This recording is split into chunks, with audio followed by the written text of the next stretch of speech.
We have another Get to Know a Teacher interview today, and we are going to be getting to know Mrs. Lisa Victorine. She is a kindergarten teacher at Winkley, and this is her second year teaching with us. She has been a teacher for 10 years, all early education, and is, from what I hear, has like the most fun class and really gets her kindergarten kids ready for first grade and all structured and ready to go. So are you ready for your rapid fire questions? Let's do it. Okay. All right. Number one, what would students be surprised to find out about you? Ooh, okay. So something that I think is pretty exciting is back in college, I worked with Mickey Mouse at Walt Disney World. So I did a college internship where I worked at Space Mountain in Tomorrowland.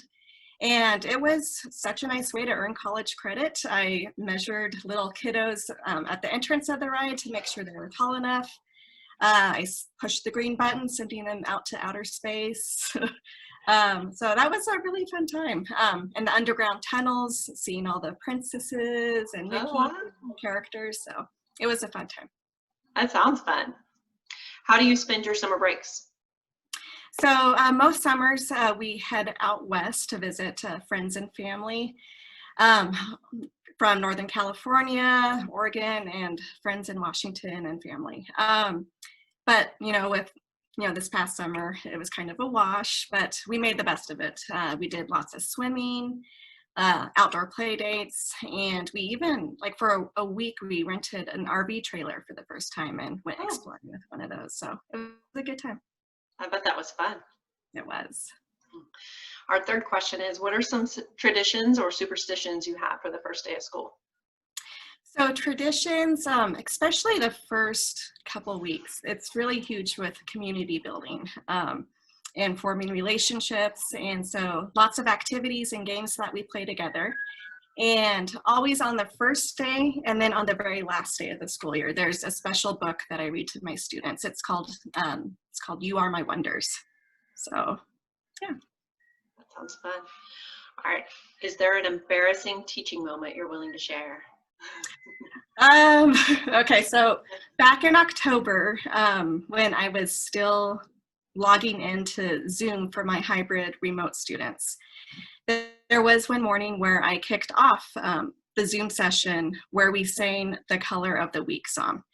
And, when it's just me and my students, I get crazy with them. Like, I don't have the best singing voice, but it's all good. Yeah. Right when I was queuing up the song, Dr. Streiner and a guest, I think it was a district guest, they came in for a pop-up, observation walkthrough.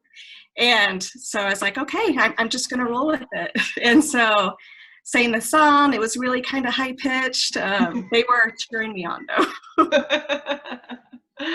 Yeah, it's funny when you're around kids, you can just let go and let go of those fears. But then the moment another adult is there, especially if it's someone that supervises you, it's like, right. All right, number 5, at the beginning of the year, how do you remember all of your students' names? So in a traditional year, the first day I always put a name tag on their shirts. We play several name games, and by the end of the day, I have them all memorized. Wow. This year was different with the Zooming and all the Brady Bunch boxes that had their names, so that was a pretty easy year to quickly get to know names. Yeah, I've been hearing that from a lot of the teachers, that this year that actually was a bonus thing with the Zoom that made it a little easier. Right. All right, number 6, if you could take your students on a field trip anywhere in the world, where would you take them? So my family has lived in Texas for 4.5 years now. We moved here from Portland, Oregon, and we love Texas. We love the beauty of it, but one thing I really missed are my hiking trails in the forests. Yeah.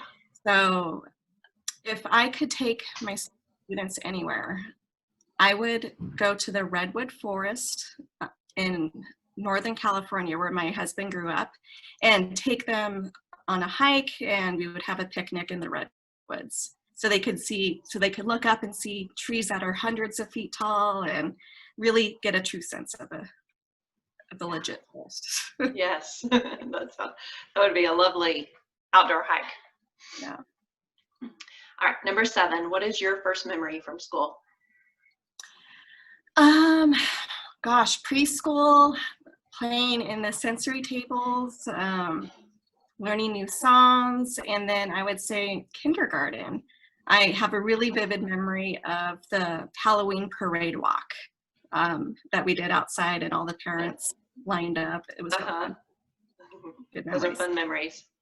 Those younger years really make an impact on us. And that's what I love about teaching kinder. It's so special. Yeah. All right, number 8, if you could grow up in any decade, which would you choose? So that is easy. I would pick the decade I grew up in. So 1980s, 90s, the music was great. And also, I love how play dates were just impulsive bike rides in the neighborhood till dinner time. Yeah. And you still see that nowadays, but we live in such a social media world now. So it was good growing up in the 80s. Yeah. It was come home at dark. Right. Number 9, is there a quote or saying you live your life by? So I have a couple signs in my classroom. One of them is, it's a good day to have a good day. I always try to remind my students and myself of that. Yes. And then the second sign, mistakes are proof that you are trying. So we celebrate our mistakes. It is really proof that learning is happening. I like that. That really resonates for all ages. Yeah. All right, and our last question, in which other teacher's class would you like to enroll even for a day, and why? That's such a hard question to ask. I would love to shadow every teacher here at Winkley. We have an amazing crew here. If I had to pick, I would probably pick Miss Brooks on my team. My youngest son, Aaron, who's now in 2nd grade, had her as his kindergarten teacher, and she has such a sunny disposition. She always such a positive outlook, and the patience of a saint. So I would love learning from her. That's awesome. Well, thank you so much for sharing with us and letting us get to know you a little bit better. Sounds good. Thanks for having me. Bye.